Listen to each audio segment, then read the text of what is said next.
Hey everyone, and welcome back to the Firefighters podcast, where we seek to develop, inspire, and motivate the world of the emergency services operator through a series of wide-ranging conversations. Now, before we go any further, just hit that rate, follow, or subscribe button on whatever platform you're listening to. It's a key performance indicator for us and helps us reach even more people. Now, here's what we've got for you today.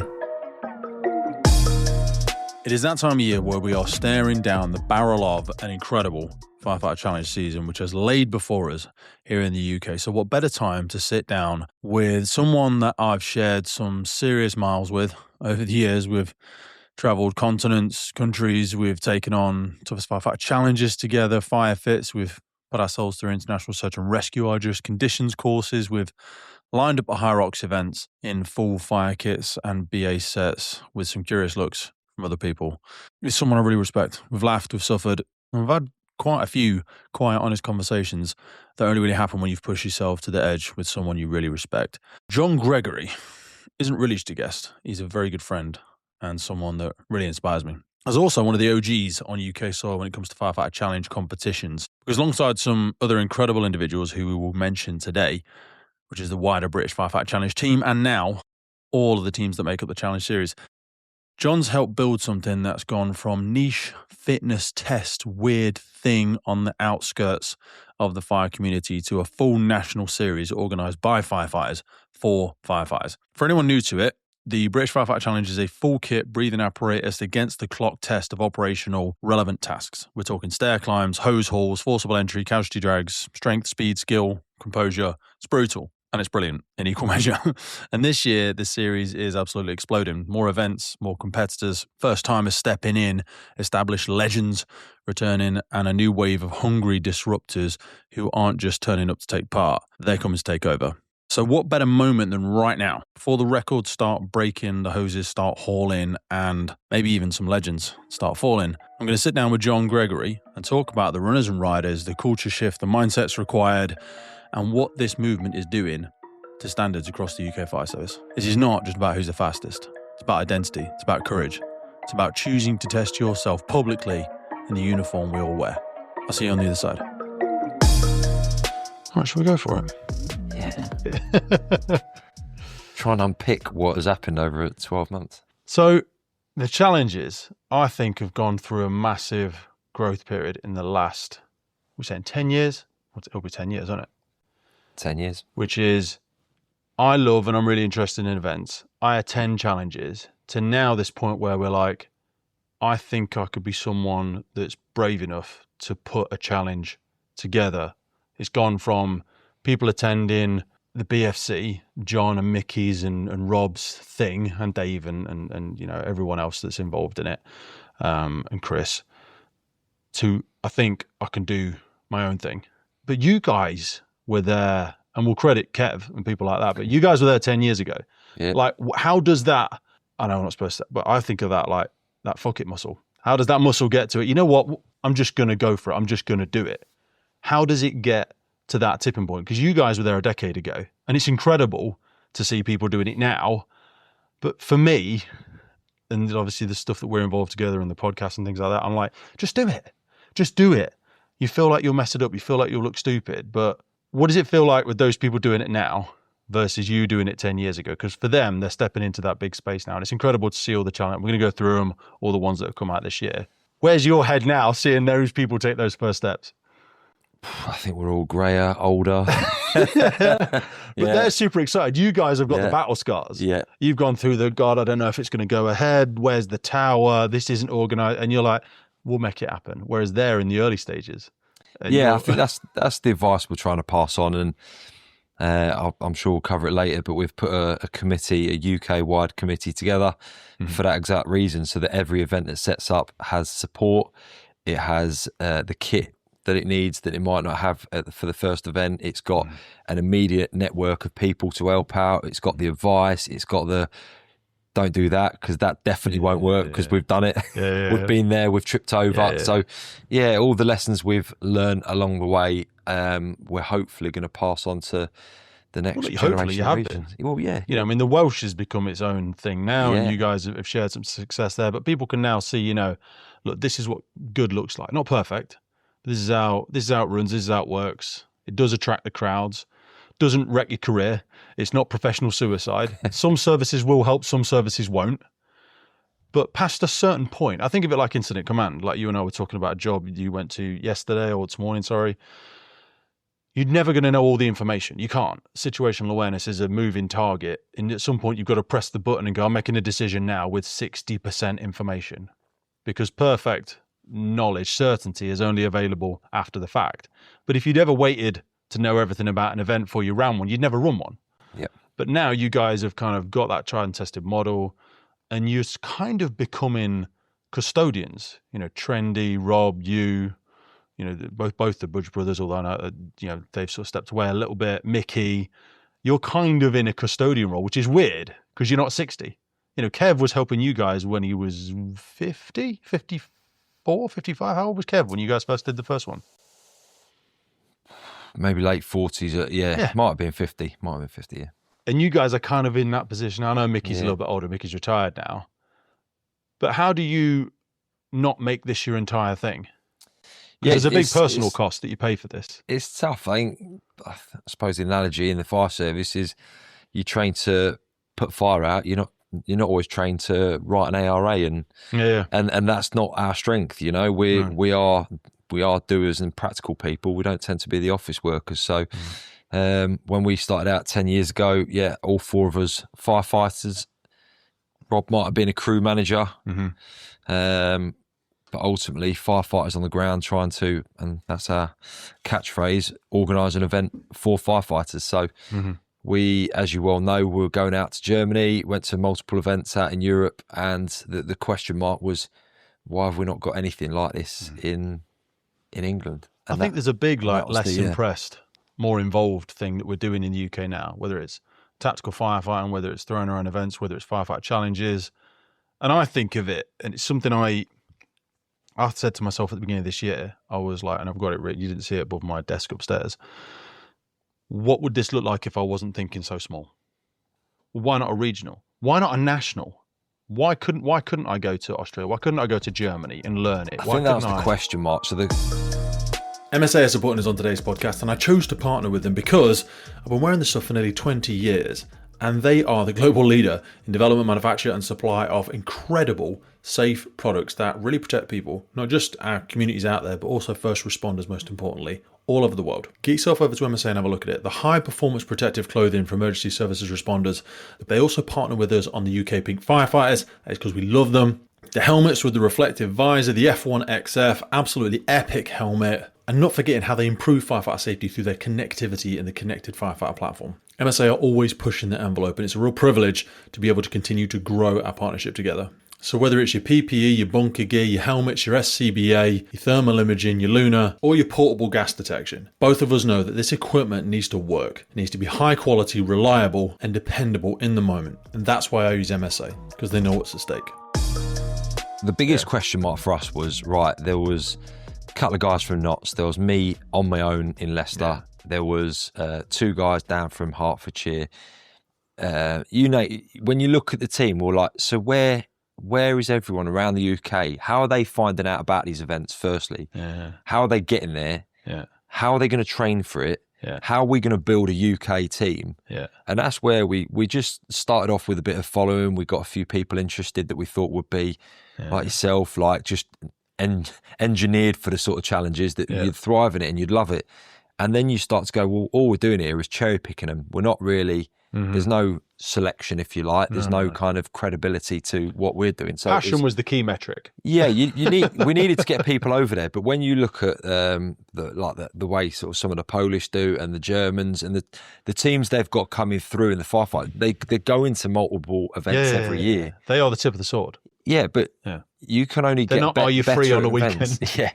You only get better events by doing events. So you could be like, and this is where people like Zach Blackledge, like people like him are absolute phenomenal CrossFitters and that. Yeah. But it takes you a few events to get good at the event. So we realised we needed to put an event on, and that's one event a year. That started to become successful, and then the idea was, well, if we start to put regional events on around the UK, that is how we're going to get more events, more people doing the events.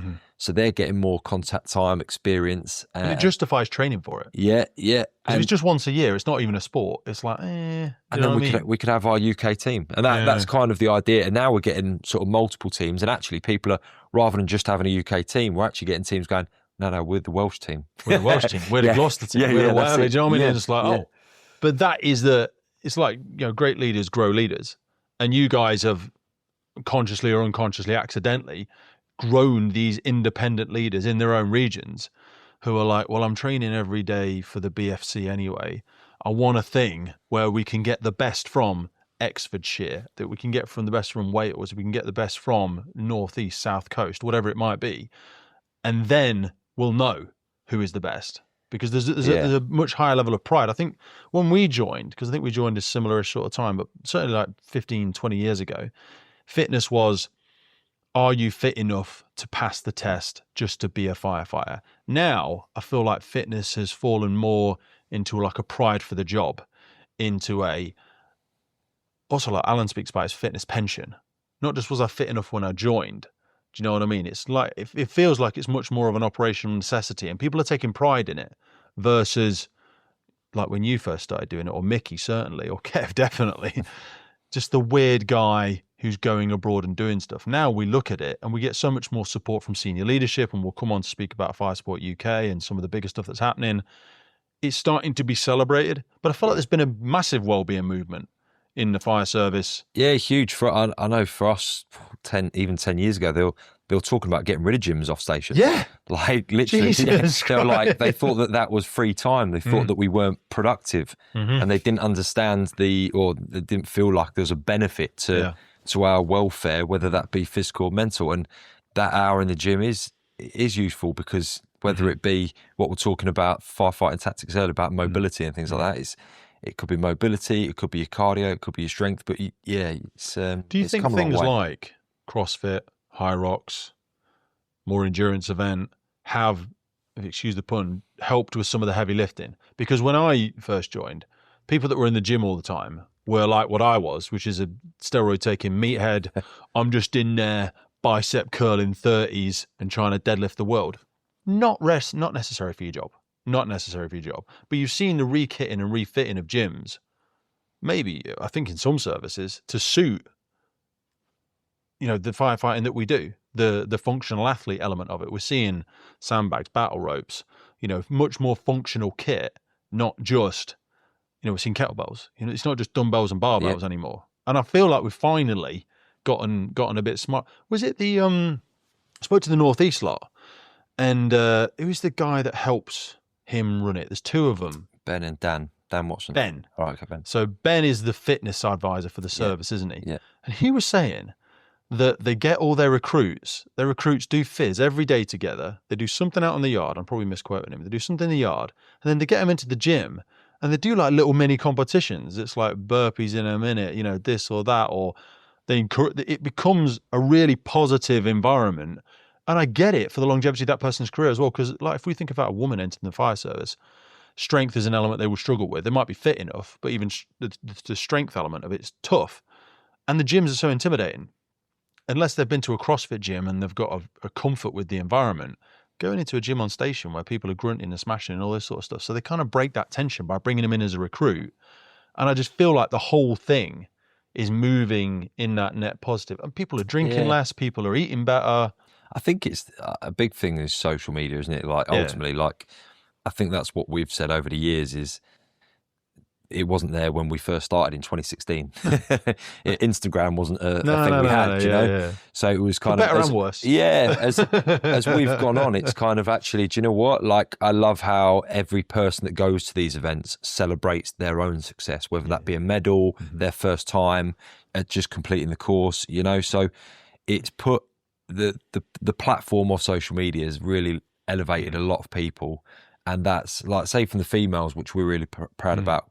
2016, 3 women turned up, took gold, silver, bronze. No categories, female category. That was all it was called. Yeah. And then going into where we are in 2026, 9 female age categories. Jesus Christ. And we've got Was it over like 30-40% last year? Yeah, it was climbing on 40%, which that is mad. Well, I said last year, I was like, any organisation would snap their hand off to achieve the inclusivity and equity and blah, blah, blah, that these things that are independent, that the British Firefighter Challenge in the Challenge series are achieving. Yeah. And it's almost so sad to see something existing externally leading the way. I'm like, isn't it crazy what they can achieve when you get out their way? And we talked about the tip of the sword earlier, but you've got May Tomvold that obviously smashed it last year from the European women, and Helena Brown, like, just, they're both absolutely smashing it. Yeah. We've got the stair run going this year, and we did a mock stair run. Helena whipped me. Like, I'm not ashamed to say she creamed me to the top. So that was the thing I was better at in Saudi, because back out there was it 40 floors out there? How many floors did we do in Saudi last year at the World Firefighter Games? Or 2 years ago? I think it was 40 floors. This one's but I love the stair climb challenges. This one's 46. 46. You're signed up, aren't you? Yeah, I'm signed up, baby. Because I was speaking to Helena a couple of days ago, ironically, about the World Firefighter Games, and she was saying, because she's got a partner now, guy that's big into his fitness, lovely bloke. His name's, I'm not going to say his name, but lovely lad. And he's coming. She says, I think you'll meet him because I'm doing some of these things. And she said stair climb, and I'm like, I'm so glad, John and others, but predominantly you for this specific little one, you've cracked it with that, because I feel like that's another like entry drug. And what I mean by that is it's like less intimidating. Everybody can climb stairs. You will achieve it. Whether you do it quickly or slowly, you're going to achieve it. And it's much more accessible for so many people. And equally, whether it's grand foul, you want to find a justification, whatever, very operationally necessary. How many people are doing the stair climb? How many did you manage to get spaces for? I mean, to be fair, you could have about 400 if we needed. Really? Like, yeah, because you can set them off every 30 seconds. It's not the limitations of the course like we have with everything else, is it? It's not, which is fantastic. So I'm hoping to have 100 this year. Mm-hmm. I've not gone mad with advertising. It's literally a bit of a trial year to see how it goes. I think the first time I learned about it, which is ironic because we see each other and spend time with each other, was someone sent me something and I messaged the Instagram page.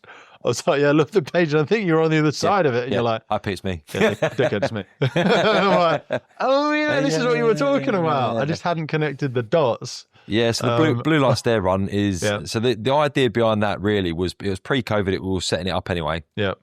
We wanted it to be about, for the fire service, because a few of us had already been and done other stair runs that were like charity runs, like what we did with the HYROX. You stick fire kit on and raise some money. Then we thought, like the BFC, why don't we have an event just for us, and celebrate what we do? And then it was like, why don't we bring the police and ambulance in? And I wonder, like, even I had a conversation the other day, a few Marines were interested, and I was like, oh, bring the Marines in, come on. Step up, boys. Yeah, exactly. So I just, it's got no limits really. Exactly, and it'd just be interesting. So, and then also you can open it up, support staff, friends and family can go up in shorts and t-shirts. So it's not limited to, like the BFC, you need to be a firefighter. You need to have had that experience and training to put your kit on and go on the course. This is, like you said, it's a flight of stairs, 46 floors. Yep. Shorts and t-shirt, but those people who are rocking up in uniform are encouraged to wear it. You can then have a rest and then see how you fare up against everyone else in shorts and t-shirt. I was about to say, for people that are unfamiliar, we'll stick a link in anyway, and this is just one thing. We'll get onto everything else in a minute, but unpick it a bit more for me. Firefighters, police officers and first responders are now stepping into environments wired with more high voltage than ever before. Everything from electric vehicles to solar panels feeding direct current through compromised structures, overhead power lines and illicit drugs factories with improvised lethal bypasses. Any single strike in the wrong place in this type of environment can turn things fatal very quickly. And that is exactly why we've partnered with Jafco. You already know who Jafco are. They have been relied upon for decades for sturdy, get-the-job-done equipment, and they are not resting on their laurels. They are evolving to face the challenges first responders are handling today through their insulated tool range. These are purpose-built for the scenarios where contact with hidden electrical hazards isn't just possible, it is increasingly likely. Their insulated tools are engineered for real-world abuse and use, designed to keep firefighters, police officers, and all first responders alive in environments where electrification is outpacing policy, equipment, and training. And you know this. This is the kind of innovation our sector needs and the kind of investment organizations should be stepping up to support if we are serious about protecting first responders from fatal consequences. So a massive thank you to Jafco for backing the podcast and backing the crews on the ground. Go check them out, learn what they're doing, and bring that conversation into your service, because this isn't about the future, it's about right now.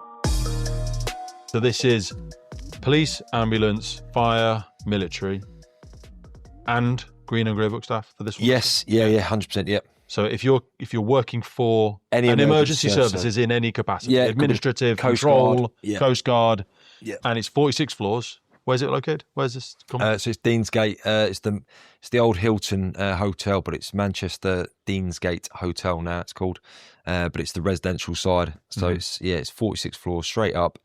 And like I say, especially post COVID, the idea was to a way of getting everyone together in the emergency services, but it also appreciates what we do. And it might have legs for other things. I've had conversations about, at the moment, some of the procedures we don't have in the fire service are for bridgeheads. So if the lifts are out of order and you've got to get 20, 30 floors, how does that look? Because I can tell you 20, 30 floors ain't easy in kit and carrying kit. You're not going to be much use at a decent fire with that. So I think there does need to be some work around that as well. So you never know. Have you spoken to any academics about? Yeah, it will have legs. It will have legs. I won't get into that now. Don't make good the enemy are perfect. Yeah, this is phase 1. This is 100%. Let's not worry about phase 6. Let's just where my head goes. Get people there. Let's just get it. It's an event. Let's keep people there. Let's have a drink. Do you know what I mean? Have it as an event, a social, and everything else, and then we'll take it forward from there and see if people raise useful. money for their own charities. So they can. But it's so this year and last year we started to bring over Blue Light Card Foundation. Yeah. What we found is with Blue Light Card Foundation, very supportive, but they can move money anywhere we need. So yes, people like to support Firefighter charity. The Blue Light Card Foundation can support the Firefighter charity as well. So it's not like it's only for the Blue Light Card, but for that reason, it will support all the emergency services and the BFC and the Blue Light Stair Run. The kind of the main target this year is services supporting mental health. So the money that we raise, so 20% of the gate tickets going through for the Stair Run will go straight to the foundation. And likewise, all the spectator tickets, that again, there's a 20% gate ticket for come to the BFC this year. Again, we'll go at the Blue Light Stair Run. Blue Light Card. Blue Light Card, get it right. Yeah. Sorry, everyone, it's not mine. Too many blues. Yeah, that's it. Yeah. Just pocket that, thanks, 20%. But no, I think that's better, especially for the Stair Run, because you may or may not have police officers and other people go, why am I giving to the Firefighter charity? Where's, I don't work for the fire service. Like, what's going on here? Where's the inclusivity, John? Do you know what I mean? So, Blue Light Card, everybody should be familiar with who the Blue Light Card is. We actually did an episode with the founders probably 5 years ago when they first started doing it, because they're from Loughborough, which is in the East Midlands, not a million miles away from us. Tom Zolby, yeah. Tom is the police officer. Is he? Right. I might get this wrong. There's two of them. Tom's the retired police officer, and then his mate, whose name escapes me, sorry. They now run the foundation, don't they? So they've stepped away-ish from Blue Light Card, and they're working. Their main passion is around the foundation, which is charitable giving, supporting frontline workers and all that sort of stuff. But yeah, we had them on ages ago. So that's how much is it? £30.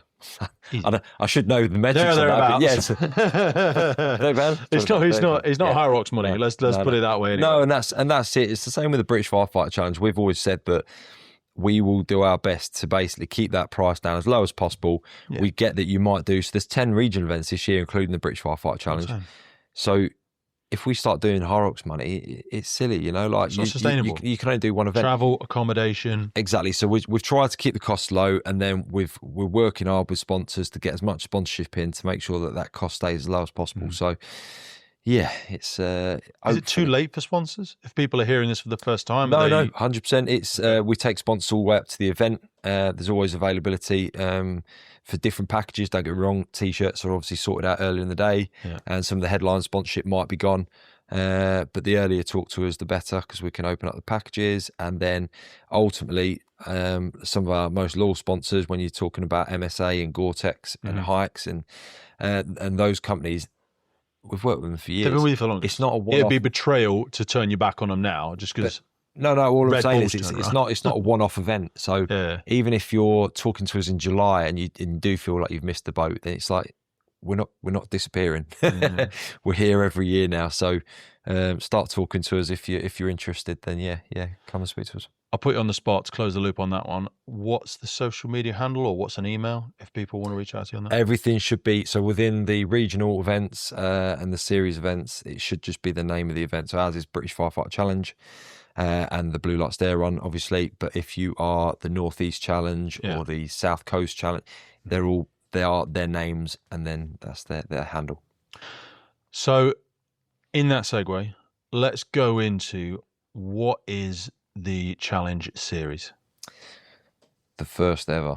So what is this? We said we'd recap it. So like basically, as we grew to 2024, for a few years we'd had the Welsh and we'd had the Cheshire Challenge running, and they obviously post-COVID started doing they were doing the virtual, and then they also moved to a virtual and a physical at their training centre. So in 2024 we had 3 challenges, including the British Firefighter Challenge. Move forward to 2025, we had 6. So we had the introduction of the Northeast Challenge up near Middlesbrough. We had the North Ants Challenge, which was at Rushden Lakes, and we had the South Coast Challenge down in Portsmouth. So last year, including the Welsh, the Cheshire, and the British, there were 6 events. So the idea was pitched to come up with a similar system to what the Americans use for the Combat Challenge, and award points within your age category to the 1st, 2nd, 3rd, 4th, and 5th place people within that category. And then if you've completed the challenge, you just pick up 5 points as well. So I think it was something like 25, 18, 15, 12, 10, something like that. Okay. And then the credit goes to those people across 6 events. How many points could you accrue? So whether it's a couple of wins or whether it's that you come 4th 3 or 4 times, there's potential there for anybody to basically win the category. Wow. And the credit was to those that obviously did attend more events, because you've got more possibility to pick points up. Points mean prizes. Yeah, exactly. So we just wanted to credit those people that not necessarily just did really well at the British, but actually did well across the entire season. Yeah. Who are ultimately supporting the sector more. Yeah, by doing more events. 100%. Yeah, and quite interestingly, actually, about the series winners. Actually, when you look at the breakdown of them, what I love is that the organisers of all the events around the UK are actually some of the fittest people we've got. Yeah. So do you know what I mean? Like down in Gloucester, I know he's moved across the counties now, but you Matt Adams and you Amy Lynex down in Gloucester, and you Sam Cushins smash the hell out of it. They're smashing it. And they're also the category winners. And it's the same. You've got Dom Norcross and Tim Frost over in Wales, and Lee Rees. They're organised over in Wales, but they're also coming around the UK and smashing events as well. Exactly. So you know what I mean? you could keep bouncing from regional to regional. But basically what's amazing is in this event world with the series, we're not event organisers. The first and foremost is we're firefighters. Yeah. We enjoy our fitness and we want to be better at our fitness. And then we're now making events. So you've not got event organisers naturally. You've got really good, fit participants. How do you know it looks good? Because I've been there and done it. And I'm doing it. Yeah. Do you know what I mean? It's not like the retired person telling you what firefighting was like 15 years ago. This is, I ran this course this year, and it's practice what you preach. You know, never asking someone to do something you're not willing to do yourself. And like you said, go back a few years, the heckles I had out the windows, like rolling up hose and dragging dummies across the yard, and everyone's like, "What are you doing?" Like, smacking a sledgehammer against the tyre and all that, and you get ridiculed for it. But now there's rigs on stations in places, you know, and that's it. It's come full circle, and people are really embracing it. I mean, CrossFit does some of the sort of the disciplines as well, so it's just not uncommon to see people running up and down a yard with a dummy and dragging it, and it's great. It's fantastic. I'm going to put you on the spot. Go on. How many do you think are on the series challenges page? How many challenges are there? We've got 10 going forward this year. Okay, there's 13 on here. 13. There's 13 events in the series listed. So you'll also have, so the series. Let's run through them. Where do you think it starts? Strictly the series is for a competitive event. I know. So the extra 2 that you'll have there will be the stair events with the Memorial Walk, Atlanta, and then we've also put on that list is the World Firefighter Games as well. So there's 13 down on the list, but for the British Firefighter Challenge series, it's 10. But are we class it? Because the first thing is the blue light stair run. Yep. So we've got that 4th of April. Yeah, the idea in a stair run is that training for stairs across the winter is a great solid base foundation of strength and cardio to get you running up the stairs ready ahead of the challenge season. And then that sets the ball rolling for the rest of the regionals then. Which takes us nicely. These aren't in date order, John. Who's put this together? I'm going to have to do a bit of legwork now. But I think, if my memory serves me right, because I'll be there for the challenge as well, Fire Sport UK, first time we're seeing that one. That's 23rd of April. So that's the second one in... Is that classed as part of the series? It is this year, yeah. Okay. So we're doing it like the other regional. It's a one-day event, up to 100 people competing. Entries are open to everybody. So whether you're from around the UK or just from Sheffield, open to every firefighter. Same rules apply for every of the regionals. Mm-hmm. What is Fire Sport UK?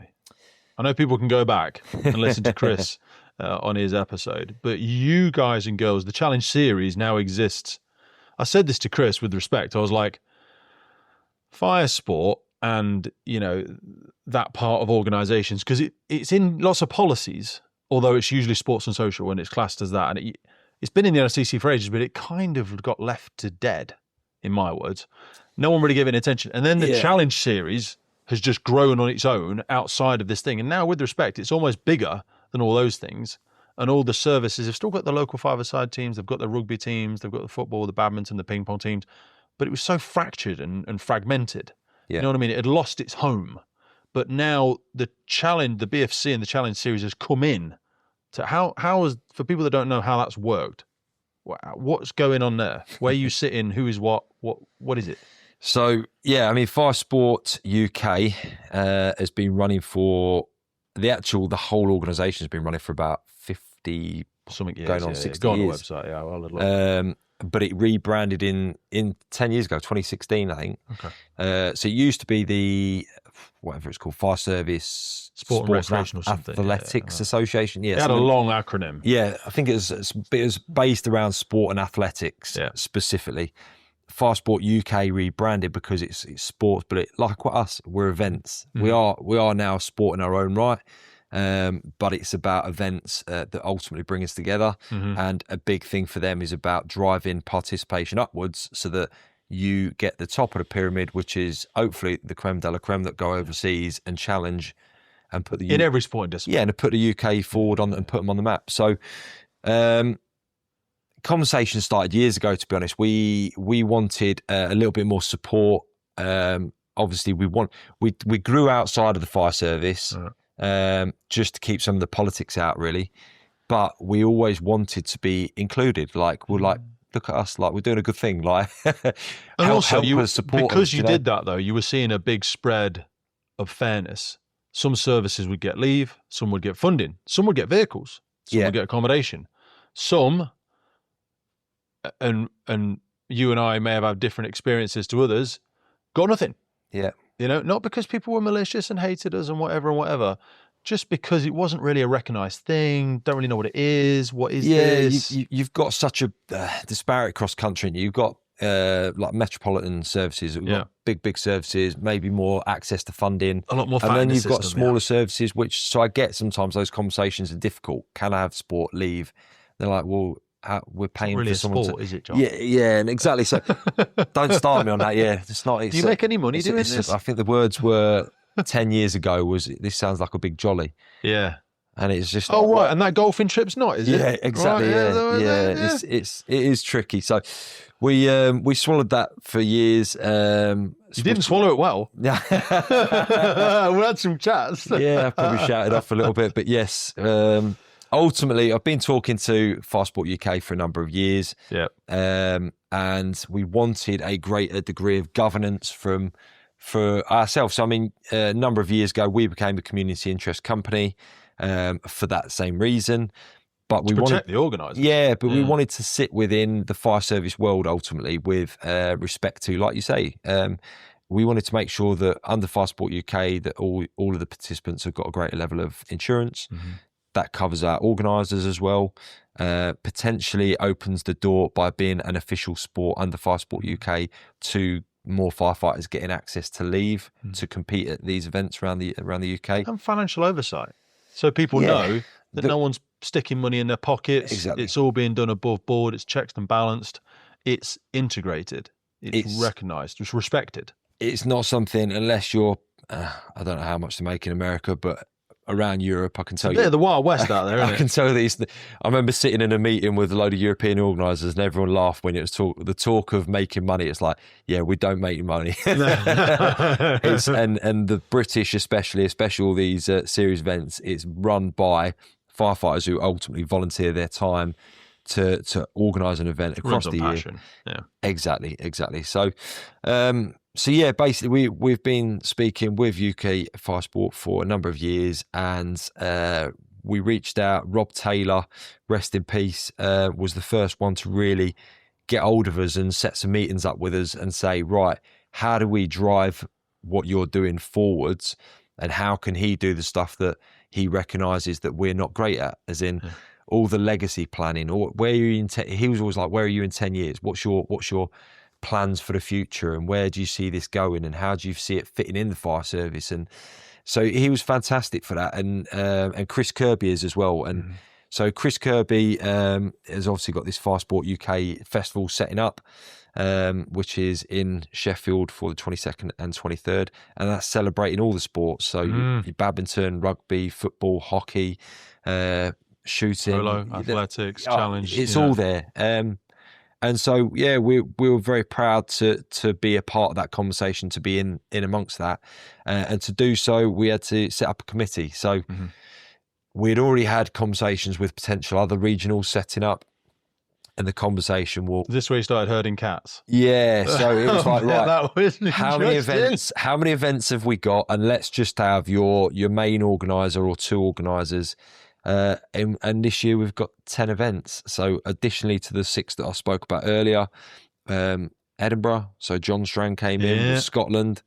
Where are we? We've got the Gloucestershire. Gloucester. Yeah, Gloucestershire. We've been talking. So we've got Middlesbrough North East. Middlesbrough were already there. That's the next one in May, and then after that, I think we've got Northants in June. Nope, I apologise. We've got South Coast on the 20th. Yep. Before that, we've got Southwest in May, South Coast in June, Northants in June, Southampton stair climb in July. Yep. And then BFC in July, and then we're into August with the Cheshire. Yep. And is there another one in August? No. Oh, sorry, I forgot the Welsh on June. Damn, sorry. I love the Welsh. Love you, Dom and Tim and everybody. These aren't in order, folks. Sorry, I'm just trying to work my way through it. Damn it, Gloucestershire's in May as well. We'll edit this bit out. Got to put them in order. No, we'll leave it in. Sod it. And then Memorial Stair Climb in September. And then what closes the year out? Which one's the last one then? East Mids? Yeah. 12th of September. Yeah. Is that the latest one? No, the Scottish. Yeah, then the Scottish. On the 26th of September. And that closes the year. Wow, there's so many. Edinburgh, John Strang, 26th of September.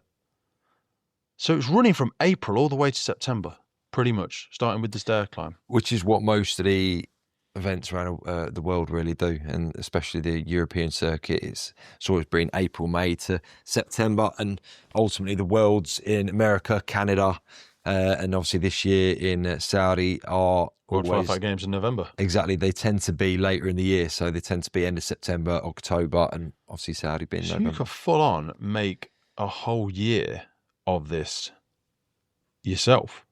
Yeah, you can travel around, you can see different places. Like I say, Gloucester setting up this year, it's in the Keys, a beautiful place. Yeah. East Midlands is in Nottingham, right in the square, which will be a fantastic location. Edinburgh at the Mound, it's some of these locations are absolutely stunning. And even, like, I know it's a stair run, it's internal, but around the Manchester hotel, all that area is a really quirky, cool, old place. So it's... 4 new additions to the circuit. And then obviously we spoke about the walks as well, so the stair walks as well with Barnaby and Southampton. Yep. So Southampton Memorial Stair Climb. Yep. Yeah, so that's an intro to ultimately get everyone out to Atlanta for their 25-year anniversary for 9/11. There's just so much going on, and it's, a seed was planted 10 years ago, and it's So for amazing to see those where we're at. that have been going at this a bit longer, I'm going directly to Dom and the Welsh lot here, and Tim and everybody else. How have the courses varied and changed? So what's something when you have your committee meetings, you say all of the courses have got to at least meet this standard, and then you can have your weird variations on top of it. Is there anything that is going to be the same everywhere? I am guessing some of the rules, or maybe the price. So Prices have got to be the price same. is the same. So we try to set the standard. You don't on want people out pricing each other. Yeah, rules, pricing, even conversations around how sponsorship looks. We try to keep everything fair. For obvious reasons, we don't want anyone falling out over money, especially. Yeah. But the course has always been one thing where it's a little bit of individuality. So. Quick pause, because I want to tell you about a new partnership we have with First Tactical. First Tactical builds equipment for people who work when environments are seriously unforgiving. And if you go to their website, you'll find kit is designed specifically for us, for firefighters, for police officers, technical rescue teams, fire investigation, hazmat, hazardous materials teams, urban search and rescue. This is honestly the equipment that you really want to rely on. It's built for real operations, real pressure, long ass days, and I genuinely use this stuff. Here's a few of my favorites. They've got their men's Defender short sleeve. I've got that in black. It's got a huge load of specialized pockets, space for all of our gears, the pads, the pens, all of the stuff. It's got on the sleeves on both sides. Also got the Defender pants. These have got 28 pockets in total on them. It's mad. Let's be honest, we absolutely love the bags. I use their 25-litre specialist half-day backpack. The shoulder straps as well are strong AF. Like I say, this isn't lifestyle gear. It's built for real world, real operations. We talk about the realities of the job, and First Tactical is just the ideal partnership for us. So go take a look, firsttactical.co.uk. Now back to the show. We've obviously been to the TFA together, and obviously that took place at the World Firefighter Games as well in Saudi. Yep. And the TFA's got a right mix, isn't it? It's got your stair run, but it's also got your hose dragging. It's got like with hose fully charged. Yeah. You've got elements of throwing ladders up. You've got the tunnels. You've got the walls. Exactly. And I think what everyone's taken from it is that it doesn't just have to be the BFC and the combat challenge style setup and firefit.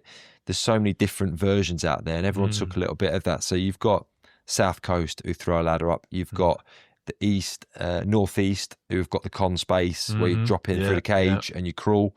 And there's a couple more coming on this year that are going to do a charged hose drag. So yes, it's exciting. Who was talking to me about that? It was Sam? Yeah, Sam Cushing. Sam was sending me a message about it the other day. Gloucestershire and possibly Scotland. So yeah, there's a couple of different elements there, because it will be, don't get me wrong, we do like 50-metre drag, lay flat, which is what you do if you're running. You're setting up the Ginston ground. Exactly. Whereas this one's more of an advancing, and you've got to advance at a speed with the charged hose. Yep, fair enough.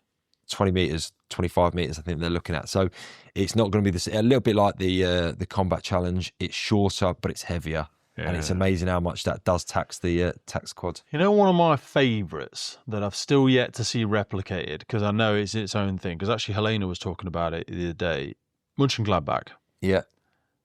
That, I don't think that's as well known competition for a lot of people in the UK. I don't know how many others have gone to it since. Do you know many that have gone to it?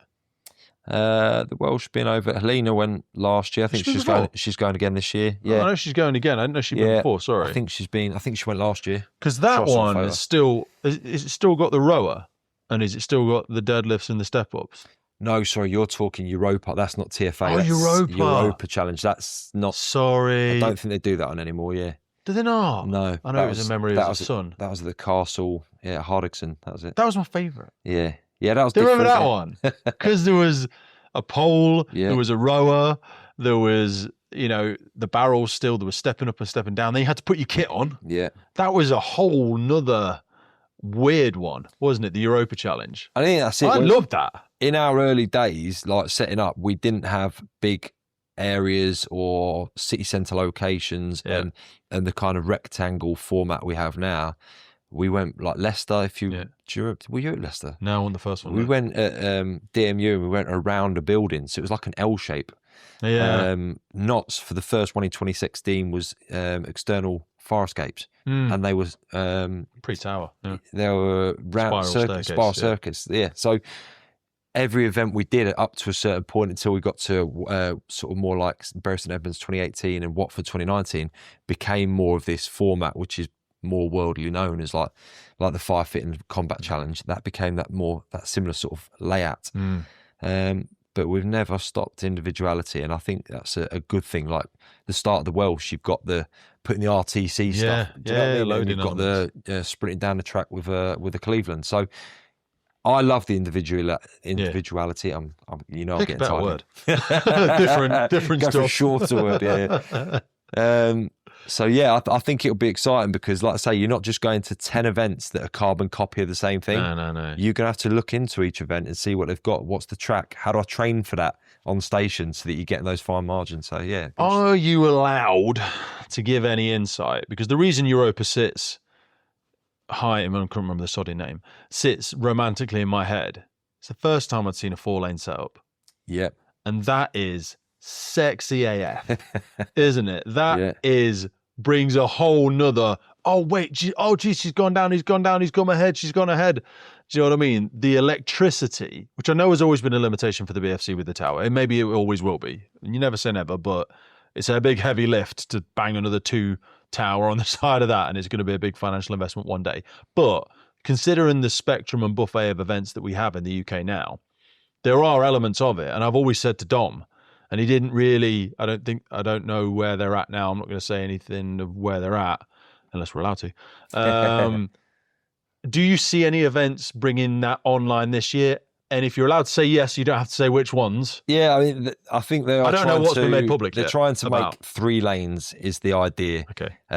But like everything, a 3rd lane introduces a 3rd forcible entry machine. Yeah. It might involve another dummy. There's costs that obviously factor into that. So if everything is in their perfect scenario, that's why the BFC's always been high streets, which is so narrow. We love city centre locations, and unfortunately, especially with anti-terrorism furniture and stuff around the high streets, it's always been a nightmare. So we can only, and like you say, the tower is for 2 people, and that's £50,000. Ain't gonna pull all the way out. Right? Yeah, that's not coming out of the back pocket anytime soon. So. Yeah, at the moment, a number of the events will stay 2 lanes, but if they can grow to 3 or 4 to grow participation, brilliant. A, participation, B, the energy on the course. It would just be so electric because I always say this to people, no matter how long or short, I mean, if it takes you longer than 6 minutes, it's game over, but no matter how long or short it takes you, everyone wants you to win. Everyone wants you, and winning is crossing the line in sub-6. And for the vast majority, 90%-ish, I would say, personally, of an operational UK fire service, you're going to do it in 6 minutes. If you've got the heart, you'll make it there. You know, we've seen big, small, tall, short, fat, thin people complete that course. And you do very well to pair them up. All the courses do very well to pair people up. But there's nothing more... So, I mean, it's great because everyone gets behind that one person. Yep. But if there's 3 people or 4... Do you know what I'm saying? Then it's just like, I look forward to it happening because I know that unlock, that next level unlock will happen on one of them, hopefully soon, maybe this year. And it will be incredibly exciting. You know some of the events as well where you see someone set off like the speed of light and you're like, I'm not sure they'll sustain that. So see, they go off and then, like I say, then you've got someone who's tried pieces on the someone's tried and tested. Like there's a few that I watched last year in Watford and I was just like, They've got a pace. Yeah, they've got experience. They've got a pace about them, and they come through and take the win. And it's, do you know what I mean? They're there for their time, and then someone else has gone out the blocks. Yeah, and then they've dropped off. So yeah, 3 lanes, 4 lanes would be fantastic. Not for logistics. It would not. That sounds like one more big hurdle to come over. But yes, who knows? Who knows where we'll be? Who knows how? So this year's British Firefighter Challenge is alongside, it's our 10 years, but it's our Firefest is what we're calling it. So the event's called Firefest as a whole, which is a festival. There's going to be a stage, live music, camping, food, bar, a proper celebration of all the people that have been involved over the 10 years of events. The backbone of who have supported us. So for me, like my immediate family, Charlotte, obviously, even my parents, they travel every year. Of the girls and your parents, yeah, when like you say, 10 years ago. Right? Mary St Edmunds, I've still got on the website, is the photo of me holding Hallie, yeah. because there's a concern that potentially she might have arrived in the world the weekend of the BFC. Yeah, So, it's on the website that you've still got it. You and Hallie up on that stage. That shows you how bad at planning I am. But no, it's great, especially your parents. I always see your mum and dad when they're out on the course, and you just get to know people over time. What is, as you speak about family there, we talk about bright light, dark shadow. There's no solutions only trade-off. Everything that you do has a cost. You and everyone else that's doing it. And what I love most about the challenge events is that I feel like it's a once in a year opportunity, or now more than once in a year, to actually bring our families into this thing. I don't know if you could shine a little bit of a light on what the cost is for yourself, for the rest of the team, not to speak on behalf of anybody else, but when you talk about your miss and we talk about the girls, about Hallie, there's a cost. It looks like a 1-day event or 2-day event, but it's not. It's a year-long thing, It is year-long. It's the challenge is now to get as many meetings as I can inside school hours now they're at school. Yeah. But yeah, you are right. It starts with things like sponsors, we might go to the emergency services show for 2 days. Well, we do that every year. We'll go to the one down in Olympia, Blue light show. So there's multiple. There's just 3 days in a calendar year of giving up just to go down and maybe meet a sponsor. Then there's the meeting of the sponsors. Fortunately, obviously, Teams has come along now. That's helped things speed up a little bit. Yep. But the amount of times I went out for a lunch or a coffee to hopefully attract sponsorship and speak to someone about supporting our events, and what would you say the ratio is? 2 out of 10? 1 out of 20? If they've come and had a coffee with me, I'd like to say I was near 100%, mate. It's really? Once I get to the coffee, get them in the room. That's where I've always said, don't just send someone an email, shake their hand, take them for a coffee, and exactly. Yeah. So, like I say, and that's just sponsorship. The time I've had to spend with Trudy on the website, getting that ready for registration, and even the time I've had to spend this year with all the regional events. Some of them have used Trudy for the website as well. Making sure that we've got, like this year, someone's come across to try and standardise the results for the series. So everyone will have the same kind of setup and the format for all the results going in. Nice. So that we make sure that we get the right winners, because there's nothing worse than introducing the wrong, the wrong medal winner. We've gotten to a point where I can kind of buffer and get a little bit of understanding from the crowd, because it is always beyond me, like how much we struggle sometimes. But for all those things, T-shirts, the medals, the volunteer, there is a lot that goes into it, and that's why it's helped that all of these people across the UK that have been so passionate to attend events and do so well at events. But the beauty of these events is that everyone is so humble.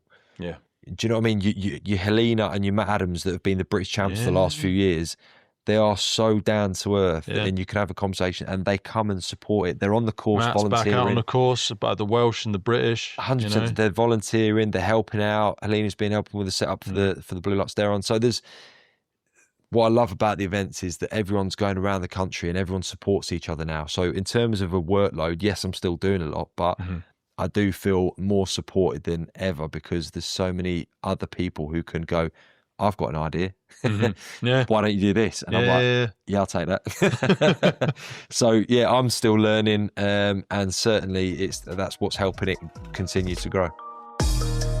It is beyond a privilege to be able to bring the Firefighters podcast to you, and we are so grateful for every single person that supports, listens, shares, and follows our journey. But here's the honest truth. It takes a colossal amount of time and work to keep the podcast going. And to help us keep doing it, create more, reach more guests internationally, and make the podcast sustainable, we're asking for you to help. And to do this, we've set up a Patreon page. Now, if you've ever wanted to meet a member of the podcast, buy us a beer, buy us a coffee, and you think anything you've ever listened to on the podcast has been worth £3, that's basically what we're asking you for. By joining our Patreon community, you will get access to every single full episode archive we have ever made. Now, hundreds and hundreds of key documents that we've got in there on fire behavior, firefighter health, cancer risks, instant debriefs, and so much more. So if you feel like you want to join the Patreon crew and help us make this possible, head to patreon.com/TFFPC or check the link in any episode podcast notes. So I wanted to go through the runners and the riders and acknowledge some. We spoke about Helena, we spoke about Matt, absolutely smashing last year. But I often think of the people that are up and coming and the people that have really started to put in the hard yards, because we mentioned like Zach as an example. I've always said, and it speaks about that experience element, I think Zach is one of the fittest people in that course, possibly the fittest. Yeah.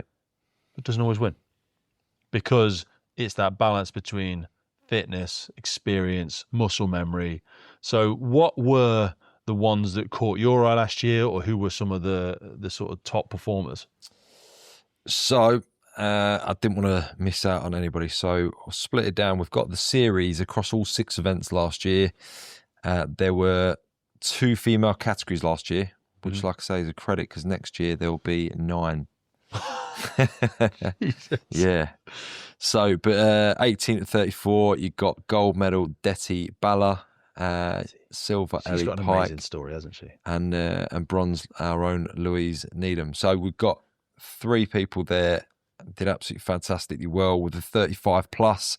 This is where we go. 35 plus Rachel Smith, who's over 50. So the categories have got to get broader. Yeah. She's won a 35 plus category and she's over 50. So she's a machine. And also one of the kindest, nicest people out. Very unassuming, doesn't bang her own drum. Bit like Teresa, do you know what I mean? But an absolute savage.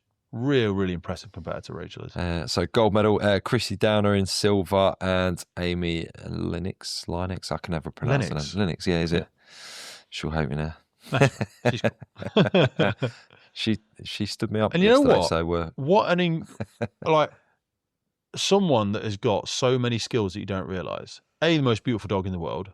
B, the charity work her and T do. And T's one of our pink firefighters now. You've gone to. Well, beautiful dog. beautiful boy. Class. And you seen her orange van project, No. Amy's?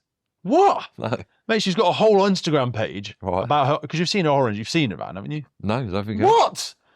Mate, honestly, she has been recording. I can only keep so many things in I this know, head. and I didn't even know about it until I was saying to her, oh, that's like a really cool van. And she was like, oh yeah, I've been working on it. And then I went on her personal profile, she's got a separate page. She stripped out, re-kitted, she cut windows out the side of the van, and not like a crap job. Do you know what I mean? She's got an amazing setup in there. And she's done it all herself on her driveway. To be fair, if you think about it, for all the events we've got coming up, that's probably... Oh, yeah. Strategically, that's the best idea. Get a camper van and you can go to as many events. A woman of so many skills. But yeah, so Amy, and then what's the next category? So that was it for the 35 plus females. So on to the males, 18 to 29. Very competitive. Matt Adams. Disgustingly young. Yeah, Matt Adams. Simon Calvert and James Johnson. Great little category, that. You know, it's great to see the difference between people like Simon and Matt as well, though. Simon, size difference. Whip it, yeah. Speed, precision. Yeah. And then Matt, juggernaut, strong, very rigorous with his training with Sam. But I just feel like it helps us get away from those stereotypes of Matt, me, even Jack to an extent. You need to be a big, strong meathead of a guy. No, you don't. No. You really don't. And so Simon's not tiny bloke, but he's just smaller, quicker. There's probably 4 stone at least between him and Matt. At least, would you say? I bet Matt's 6. I know I'm 112, 14. I think Matt's 110 kilos. He's heavy. But you know what I mean? And they're both up there. Who was third, sorry? And to be fair, you think about it, Si Calvert can still run. Does he still run like half marathons? Yeah. He does all sorts of things. Yeah, talent. And third was James Johnson. James. The Welsh Jameses. Yeah. Welsh. So 30 to 34 was James Sheen, and then we've got Henry Slate and Josh Barnes. Yeah. 35, 39, Sam Cushing, Lee Reese, Bobby Petroff. This is what I'm on about. All these names coming through here, Bobby, like I said about Sheen, Slate, Cushing, Reese, Petroff. They're all organised. I'm always watching Sam with my breath held. Cush just gets, slow, because he is just will sacrifice himself for anything, for the win. Body his parts. Body, his knee, and He's that. When you see a he's Goggins, mate. You see a NASCAR race and you see like wheels and stuff coming off, you like that. He's run over the line on fire with one wheel. Yeah. So I'm finished. Done. What's the time? What's my time? But I've got one leg. Yeah, I've got one leg. 40 to 44, Aaron Childs, Dan Watson, and this is where you come into your own. Michael Swatkowski. I don't know how Swatkowski. How you do this on a regular basis. So this is, and people talent. look at the mic and they're like, oh, yeah. I look at all the names and then I go back, I'm like, where's this person from? Or I know what they've competed in before. But yeah, this person's waited all year. Don't get their goddamn name wrong. No. Not you, but you know what I mean? For me, I'm like, you've got one job, Pete. You know, get the names right. They come at you thick and fast. Stowski, yeah. Then we're on to the 44 to 49. Who's the Northamptonshire Mark? Because I like watching Mark and Aaron Childs because they're in the same age group, aren't they? Both tall blokes. Mark is a watch manager in Northants. You'd know him if you saw him. Really tall. I think he might be taller than Aaron. They're both Northants lads, I think. I think he's on a station with Dean. But anyway, really handsome fella. I think he might be 40 now. But I think he's only done I think BFC was his first year last year. And then he did the Northants. And watching him and Aaron, because again, Aaron, how old's Aaron now? He's always been in my category, to be fair. So he must have been 35 to 39 as well. He's now 40 to 44. He went up last year, I think. Did he really? 35 to 30. So Aaron won't be in as this year? No, he went up. He was 40 to 44 last year. Nice. So, yeah. Because I'm coming back on it this year and Aaron's not going to be in our category. Great! I know, it'd be like, I could race him and I'd be like neck and neck. And then I look up and his legs are just carrying him away from me. I was like giant, just jumping down the course. I'll keep these going, otherwise we'll miss sorry. It's okay. 45 to 49, get words out. Dom Norcross, gold. Dean Keebart, silver, and Gareth Smith. So there you go, three organisers there, 3 events. Yeah. It's fantastic. And then 50 plus. So you've got Dave Chapman, Martin Malloy, and Alan Smith. And again, like I say, 50 plus. The categories now next year are going to be 50 to 54, 55 to 59, and 60 to 64. Wow. And 65 plus, sorry, because there's going to be people over 65. So we had the meeting. It was like, how can you? Have we got in there? So we've got literally 9 categories for the men, 9 categories for the women. How old's Rob Green? He's not 50. Is he 60? No, he's in his late 50s, isn't he? I don't know. I hate putting you on the spot. Born again. Yeah. Born again, isn't he? He retired. He retired and came back in. 50. Did he retire at 55 and then came back in as a firefighter and wanted to go and do the whole recruitment again? Yeah. I love Rob. There's only one. There's definitely only one. But him and Alan. But I imagine he'll be in a younger category than Alan. I think he is younger than Alan, to be fair. But anyway. You know, when you see those old vintage videos and it's like, Alan always says, oh, yeah, I was in the service then. Yeah, that's me in the back. With a horse and cart. Yeah. So ultimately the conversations have gone and we've got to the point now where, someone who's 65 and over, they need, even if there's only one person, they need a medal. And they can't be expected to be competing, even though they are. Even though they are, but they shouldn't be competing necessarily for a category against their 50-year-old. No. And it also might do a disservice to those people that are in their 50s who are starting their first event. So absolutely. So the series idea is that ultimately, yes, there'll be a lot of medals, and yes, we'll have to find a way of getting them out quickly so that we've not got a 2-hour award ceremony. Yeah. We're getting slicker every year, though. But hopefully it gives the exposure to those people who have worked hard for it all year. So it's come a long way. So the prizes. So the trophies always come from A1 Trophies. Yep. For the BFC, I'm talking specifically now, although I imagine it's similar for a lot. Main T-shirt sponsors MSA, isn't it? As part of the gold sponsorship. Yeah, they've been T-shirt sponsor for a number of years now. Yep. Still getting bags with PBI? Yep. Massive. And then, obviously, the number one King Dinglings with the Welsh and the British still getting a beautiful Woollywood watch. Yep.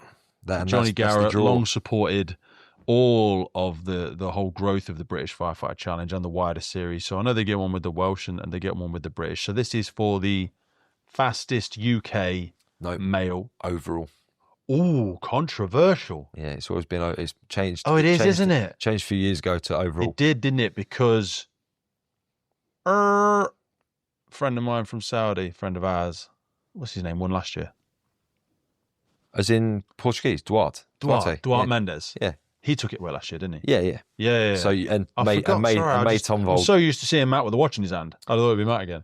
So yes, the overall winner takes it, and like I say, that's been from an international side of things. Like I say, we've had the world champion male and the world champion female come into the British Firefighter Challenge, and I know they love us, but I think they also like a William Wood watch as well. William Watch, baby, come on. So and we get the Estonian team, and we get people from all over the world trying to compete and take that watch. So. Yeah, Johnny's support has been fantastic over the years, and what he's built is obviously fantastic. Yeah, and it's a little bit of us, isn't it? It's the vintage watch, the fact that there's hose on your wrist. That's a bit of us. So, it's been a big attraction for us. So it's lovely to keep working with Johnny, and long may that continue. How many times have you practiced Duarte's hose method? I've tried it. Do you know what? You have to have an old hose. So yeah, two things so far I've found is if you do Duarte's technique and you get it slightly probably wrong, not his, I'm sure he's seen it somewhere else. But we saw him do it first in the UK, and we were like, because him and Matt were neck and neck, and that moment when that's 4 seconds, that's it, that's game.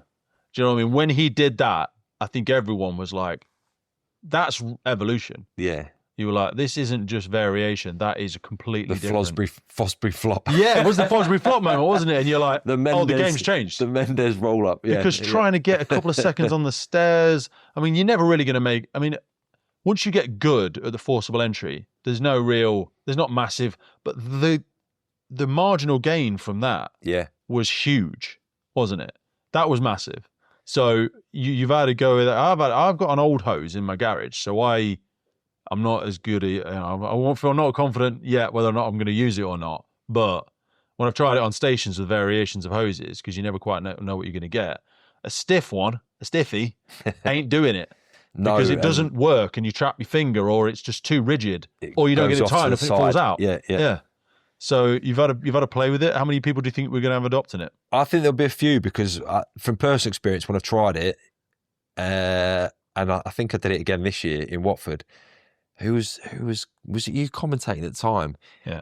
And I did it, I got it wrong. Yeah. And I started like laughing. And you were like, what are you doing? Stop laughing. You're supposed to be competing. Yeah. But I was laughing because I knew it's a Hail Mary, isn't it? Yeah, I've got the technique. You're like, I'm either going to work or it's going to go bad. In training, the bad was the same time as doing a normal roll up, as well as you could. So what I found is in training, it was worth a gamble, because if you get it spot on, you're laughing. Like you say, it could just gain you a couple of seconds, which is a huge advantage. Yeah. If you get it wrong, mess it up, then it's still recover and fumble your way into it. Yeah, it's not necessarily the end of the race, but it's you're not losing out. Because a lot of people started adopting the Welsh whippers, as I've termed it, where they flake the hose over first and then try and get that almost triple roll for the first 8 feet, and then roll into it. But again, that I've never tried that. I've tried it in training, but I've never used it in a competition. I don't think it's much, to be honest. I think the faff that you have to do with the first bit after it, because it's a fatter roll for the first bit, I don't think there's much marginal gain there. We'll see. But he's coming back, so is he? Everyone needs to be on their game for it. So fantastic. How old is Duarte now? He looks younger than he is. I should be able to tell, because it should have his age category. I think he's in the 28s to 35. 30 to 34. 30 to 34. Let's hope he's not 35. Yes! Go on up. You're up, son. You crack on. If he's turned 35 this year, mate, we're in trouble. Yeah, big time. Handsome beast. Yeah, so, I mean, while I'm here, ultimately, we've got the overalls from last year. So, yeah, he clipped Matt Adams for the win. So, Matt Adams was the British champ. Yep. And we also had Maros Bosella in third. So, 2 internationals at the top of the podium, but like I say, Matt Adams was smashing it as well. So it just shows you how far the British Challenge has come, because it's now also an international challenge, which is great. Do you think we'll ever get many Americans over? Because I know we had Joe came over last year. Really lovely bloke. Met him for the first time out in Saudi. And obviously you'd done a lot of training with Jared. Jared's never been over. Yeah, I think that a lot of them love the league and they love the association to like the combat challenge. Yep. So a lot of them don't necessarily go and do firefit. They don't necessarily cross the water to Canada. No. They stick to combat. So unless Dave always comes from Canada, doesn't he? Yeah, Dave Mason. Yeah, I think one year at some point we may look at doing a firefit or something like that with sets on a shorter, heavier, challenging course, different to what we've got now. And I think that is genuinely something we'll look at in the future. And I think that would attract a different caliber of person coming over. So, because we're seeing the records falling all over the place. Yeah, I mean, what's his first name?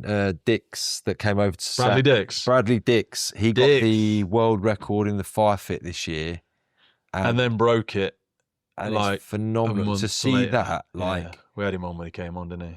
I just look and think. I think I got like 1 minute 50, and he's down doing like 1 minute. Was he sub one? But I still beat him on the stair climb in Saudi because I ran against him on the TFA and I beat him on 3, but he was so much faster than me on section 2 with the wall and the thing. And I was a lot fitter back then, or certainly younger. But he has his back problems and stuff like that. But you know, when you look at the different athletes and their different mindsets, you know, he is so laid back. He's so fun, laughy, jokey, playful.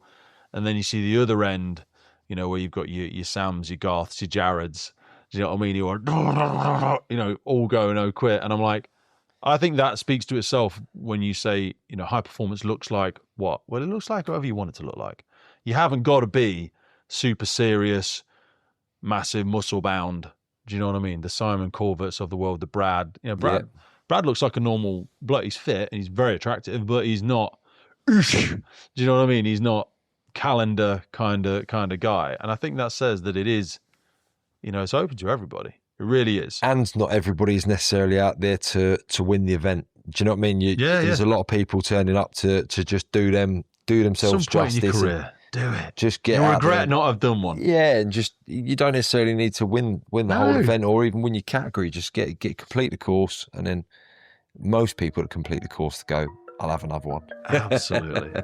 Well, brother, you know I love you to death. Send my love to the good lady and the kids, and let's have a great year with it. Thank you for your time again, mate. Love you, brother. Pleasure. If you're doing maybe like, because obviously we didn't speak necessarily about the regionals in the right order brilliantly. I was just at one point I was just like, yeah, that sounds right. And then you were like, oh no, then you got Scottish. And I was like, oh yeah, you got Scottish. I was like, put them in order on the website. Well, that's it for today, folks. Hope you took a lot away from that episode.